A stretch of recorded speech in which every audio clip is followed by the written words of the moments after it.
Hello and welcome to the first lesson on learning how to piss people off. Now, what I'm going to go over in these series of lessons, depending on how many more people want, I'm pretty good at stretching shit out. So let's see, I'm going to teach you first three things. Knowing your target, staying classy, and sticking with the small shit. Now, what I mean by knowing the target is the reason why most people can piss off their parents so easily is mostly because they've already built up a nice fine level of base rage, what I call, and they can snap pretty easily.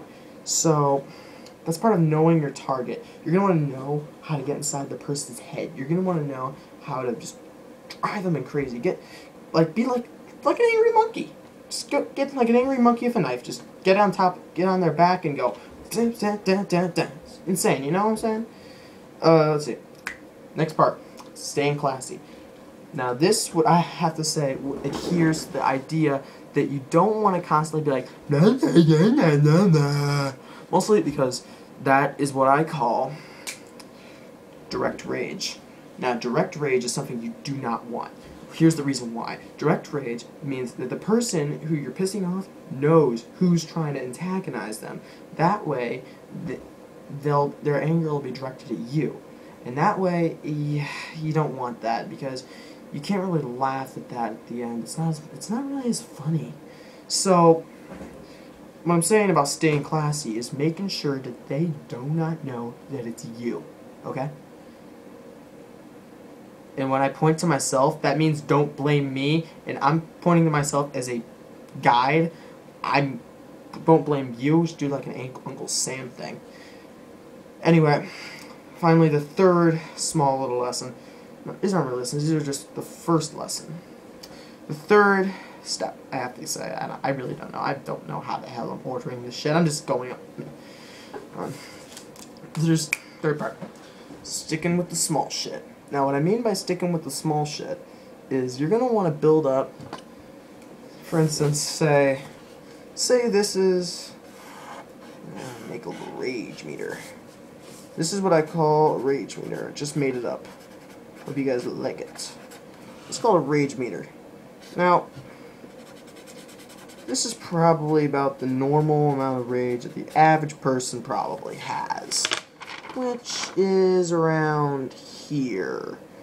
Now, what you're going to want to do is constantly keep adding on to that base level of rage, like, for instance, by doing the small shit. Now, people don't think that doing small stuff will really piss someone off, but in the long run, it fucking makes them go insane. So, like,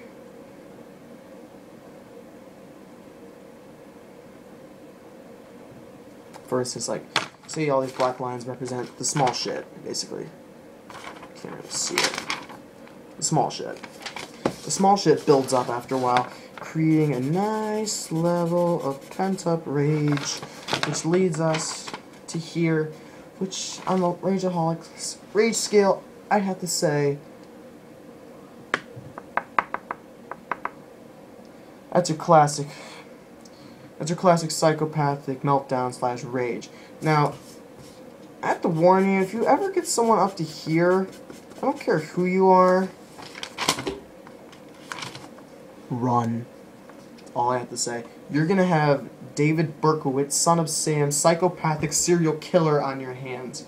You're gonna have basically Jason Voorhees chasing you.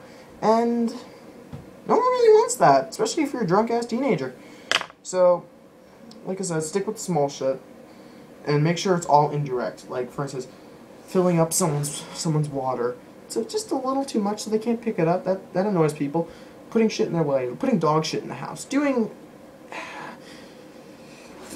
menial things that build up to a certain level that create a certain amount of the proper rage that you want them to create.